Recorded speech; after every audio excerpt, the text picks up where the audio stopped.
Hi friends, நம்ம விஜய் மல்லி ஸ்டோரியில் வந்து பார்த்திங்கன்னா வெண்பாவோட அசாத்திய திறமையினால் வந்துட்டு மெயினாக அவங்க அப்பாவையும் அவங்க அம்மாவையும் அவங்க தான் சேர்த்து வைக்க போகிறாங்க. ஸோ அதுக்கான முயற்சிகள் எல்லாமே வந்துட்டு வெண்பா வந்து மேற்கொண்டுட்ருக்காங்க. அவங்களுக்கு வந்து பார்த்திங்கன்னா அரவிந்த் வந்து ரொம்பவே சப்போர்ட்டிவாக இருக்கார். நேற்று எபிசோடு வந்து பார்த்தோம் அப்படின்னா ரொம்பவே சூப்பராக இருக்குது அப்படின்னே சொல்லலாம். ஸோ அரவிந்த் வந்து பார்த்திங்கன்னா வெண்பா கீழேருந்து மேலே வந்து ஸ்டெப்ஸில் கூட்டிகிட்டு வந்துட்டுருக்காங்க. வாங்கன்னு கூட்டிகிட்டு போகிறாங்க. அண்ட் தென் போ அப்படின்றாரு. இன்ஸ்ட்ரக்ஷன் எல்லாமே வந்து அரவிந்த் தான் கொடுக்குறாரு. அவங்க சொல்கிற மாதிரி வெண்பா பாப்பாவும் அழகாக பண்ணி முடிக்கிறாங்க.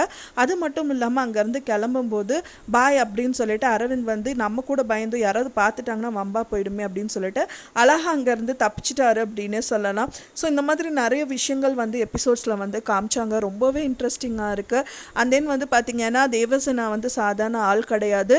இவங்களும் வந்துட்டு நல்ல திறமைசாலி தான். அப்போது வந்துட்டு அவங்க வந்து நிஷா கிட்ட சொல்லுவாங்க. அதாவது வந்து பார்த்திங்கன்னா கதிரேஷன் கிட்ட வந்துட்டு தேவசேனா சொல்லியிருக்காங்க, நான் உங்கள் பக்கம் தான் இனிமேல் இருப்பேன். பட் ஆனால் வந்துட்டு மல்லிகிட்ட இருக்கிற மாதிரி பேசினா தானே அவங்க வந்து தப்பிக்க முடியாததுனால அவங்க கூட பேசுகிற மாதிரி பேசுகிறேன் அப்படிங்கிற மாதிரி சொல்கிறாங்க. அவரும் நம்பிட்டு போயிடுறாரு. ஸோ நம்ம காசுக்கே மயங்காதவங்க அப்படின்னு சொல்லி ராஜி சொன்ன ஒரு லூஸு அப்படிங்கிற மாதிரி தான் வந்து கதிரேஷன் நினைப்பார். பார், நம்ம பேசினவனே எல்லாத்துக்குமே ஓகே சொல்லிட்டா. லக்ஸுரி கார் கொடுக்குறேன்னு சொன்னால், அப்புறம் நெக்லஸ் கொடுக்குறேன்னு சொன்னால், ஒரு வீடு கொடுக்குறேன்னு சொன்னோடனே அவங்க எல்லாத்துக்குமே தலையாட்டிட்டாங்க. இவ போகிறா, அவ சொல்கிறதெல்லாம் நம்ம போய் கேட்டுருந்தோம்னா அவ்வளோதான் அப்படிங்கிற மாதிரி அவரும் ரொம்ப தைரியமாக வந்து அங்கேருந்து கிளம்புறாரு. பட் ஆனால் தேவசேனா அவர் போன அடுத்த நிமிஷமே இவங்களை கூப்பிட்டு வச்சு பேசுறது வந்து ரொம்பவே ஆச்சரியமாக இருந்தது. அவங்களுக்கே நம்பிக்கை இல்லை, பட் ஆனாலும் நம்பிக்கை கொடுக்குற மாதிரி பேசி அண்ட் தென் வந்து இந்த கேஸை வந்து ஸ்மூத்தாக முடிக்கணும் அப்படிங்கிறதுக்காக இந்த விஷயங்கள் எல்லாமே பண்ணுறாங்க. ஒன்ஸ் வந்து அவர்கிட்ட அப்படி பேசினா மட்டும்தான் வந்துட்டு இதுக்கான நெகட்டிவாக எதுவுமே பண்ண மாட்டார். ஒன்ஸ் நான் பண்ண மாட்டேன்னு சொல்லிட்டாங்க அப்படின்னா வேறு மாதிரி விஷயங்கள் இவங்க பண்ணுறது எல்லாமே நோண்டி பார்த்து இதை தடுக்கிற விதமாக நிறைய விஷயங்கள் பண்ணதான் செய்வார். இப்போ வந்து மனோகர் நம்மளுக்கு அடிச்சிட்டாரு அப்படிங்கிறனால மனோகரை வச்சு பிளாக்மெயில் பண்ணுறக்கு சான்ஸ் இருக்குது, இல்லை அவரை கொன்றுவன்னு சொல்கிறக்கு சான்ஸ் இருக்குது, இல்லை அவரை கட்டி வச்சிருவேங்கிற மாதிரியெல்லாம் நிறைய விஷயங்கள் பண்ணுவாங்க. அண்ட் தென் இவங்களுக்கான ஆதாரங்கள் எதுவுமே அவங்க வந்து சேகரிக்கிறதுக்கு அவங்க முயற்சிக்கிறது எல்லாமே வந்துட்டு ட்ராப் பண்ணிகிட்டே இருப்பாங்க. ஒன்ஸ் இவங்க தேவசேனா ஓகே அப்படின்னு சொன்னனால மட்டும்தான் ஓகே, நீ இப்போ அவங்களுக்கு சாதகமாகவே பேசி கடைசியில் எப்படி வந்துட்டு கவுத்தணுமோ அவங்க வந்து கவுத்திடுவாங்க அப்படிங்கிற மாதிரி அவர் நம்பிட்டு போக வச்சதுனால மட்டும்தான். ஸோ இதில் ஒரு பெரிய ட்விஸ்ட் அவங்க காமிப்பாங்க. ஸோ இப்போ வந்து பார்த்தீங்க அப்படின்னா வந்துட்டு காசுக்கு மயங்காதவங்க அப்படின்னு சொல்லிட்டு அங்கே அதாவது கோர்ட்டில் வச்சு தான் வந்து கதிரேஷன் கிட்ட சொல்லுவாங்க, என்னை பார்த்தா என்ன நினச்சிங்க, நீங்கள் காசு கொடுத்து அப்படியே மயக்கிடலாம் அப்படின்னு நினச்சிங்களா? அந்த மாதிரி ஆள் நான் கிடையாது, நான் உண்மைக்கு மட்டும்தான் நான் நிற்பேன் அப்படின்னு சொல்லிட்டு கோர்ட்டில் வந்து அவங்க பேச தான் போகிறாங்க.